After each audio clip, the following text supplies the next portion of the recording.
Let's go further. На какъв език сега да общуваме? Кой откъде е? На английски, на български може. Ти си българин? Да, израснал в Германия. Jaz sem Emir, dođem od Makedonije, Skopje. Oh, I'm from Sudan. Судан, но живее в Катар.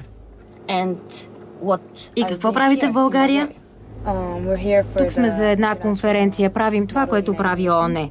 Обсъждаме световни проблеми, като всеки е делегат на страна, различна от своята. Т.е. защитава и представлява не своята държава.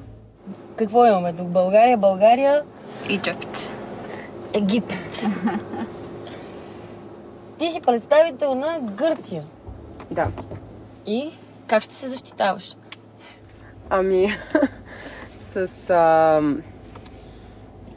твърдения, които могат да се котират на масата на министрите на Европейския съюз.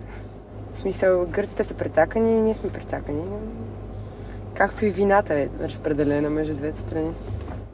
А ти какво мислиш за ситуацията в Гърция? Аз много не знам за Гърция. Имат хубава салата.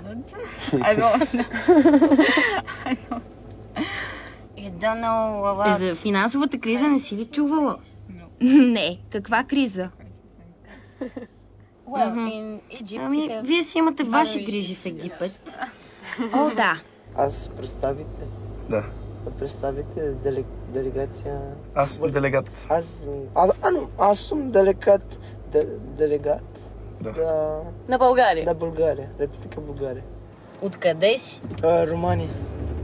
They told me... Казаха ми да те питам какво харесваш в България и каква ти е мечтата. And what is his dream? Ми харесвам чалга много. Аз съм един фен на Алисия. And my dream is to meet Alicia. Мечтаеш да се срещнеш с Алисия? You meet to dream Alicia? Yes, да. Хайде, кажи нещо. Обичам те. Искам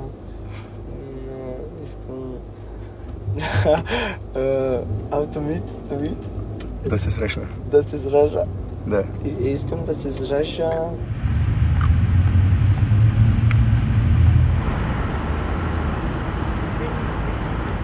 Знаете ли какво става в България? И чухте ли за атентата в Бургас? Чухме, естествено. Навсякъде по новините в Катар го съобщаваха. Казаха, че са взривени израелци. От университета ми веднага настояха да не пътуваме за тази конференция.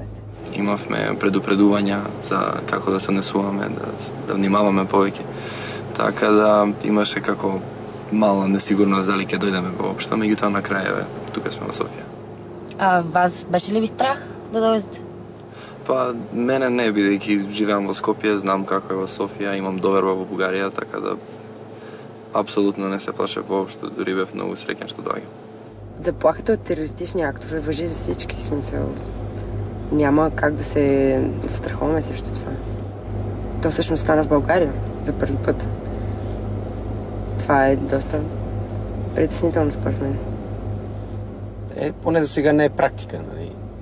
Тъй като... Никога не се знае, до сега не е имало никакви такива прояви в нашата територия. Един приятел съвсем наскоро се върна от Израел и нали, точно след като стана този атентат и си е разговарял там с един от охранителите на летището и му казва...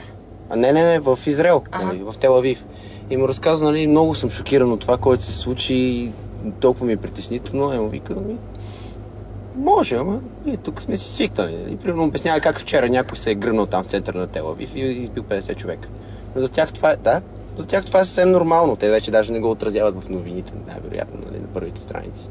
Наистина бевме изненадени, мислам, от сите места Бугарија, како тоа е многу нетипично. Защо? Па, не знам, затоа што Бугарија е позната, барем сите ја знаат, барем по туризмот, по убави нешта и сега беше како епицентарот на вестите по една многу трагичен настан. Тоа беше навистина чудно. Така да привлече внимание кое не требаше да го привлече. Чувстваш ли се сигурен сега тук? Да, аз бях много изненадан и аз още помня, смисъл, аз уча в едно немско училище и при 5 месеца говорихме точно за тая тема и ние всички така знаем тук. С тероризъм? Да, тероризъм точно. И нашия учител ни пита, мислите ли, че такова нещо може в България да се случи? И ние всичките не, в никакъв случай. Тук ние сме толкова тук в безопасност.